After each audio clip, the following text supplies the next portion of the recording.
అంటే ఒక మంచి వ్యక్తికి ఈరోజు కాంగ్రెస్ పార్టీ టికెట్ ఇచ్చి ఈరోజు జూబ్లీస్ అభివృద్ధి జరగాలంటే కేవలం నవీన్ యాదవ్ నుంచే జరుగుతుందని కూడా ఇక్కడ ప్రజలు కూడా ప్రతి ఒక్కరు కూడా ఏ ఇంటికి పోయినా ఏ ఓటర్కి పోయినా ఏ కిరాణా షాప్ పోయినా కూడా ఏ సామాజిక వర్గాలకు సంబంధించిన వ్యక్తులు కూడా పరికరించినా కూడా వాళ్ళు కూడా చెప్తున్నారు. ఇక్కడ గెలిచేది మాత్రం నవీన్ యాదవే.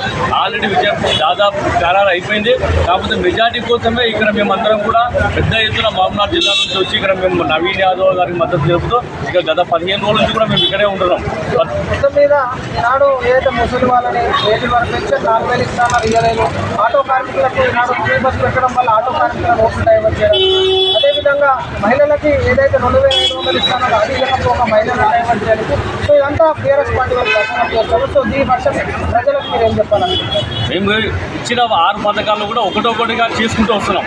ఫ్రీ కరెంట్ ఇస్తున్నాం, ఇచ్చినాం. ఫ్రీ బస్ ఇస్తున్నాము, ఇచ్చినాం.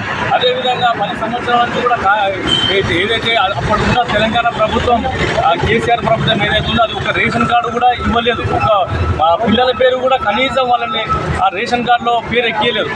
మళ్ళీ వాళ్ళు మేము వచ్చిన తర్వాత సన్న బియ్యం ఇచ్చినాం, పేర్లందరికీ ఇచ్చినాం. ప్రతి ఒక్కరు కూడా ఈరోజు రేషన్ కార్డు ప్రతి ఇంటింటికి ఇచ్చినాం. వాళ్ళు ఎంతో సంతోషంతో మా పిల్లలు కూడా ఈరోజు ఉన్నతమైన వాళ్ళు కూడా తినే సన్న బియ్యం కూడా ఈరోజు మా పిల్లలు తింటున్నారు. వాళ్ళు చాలా సంతోషం వ్యక్తం చేస్తున్నారు. ప్రతి గడప పోయినప్పుడు ఒకటే చెప్తున్నారు, 10 ఏళ్ళ నుంచి మా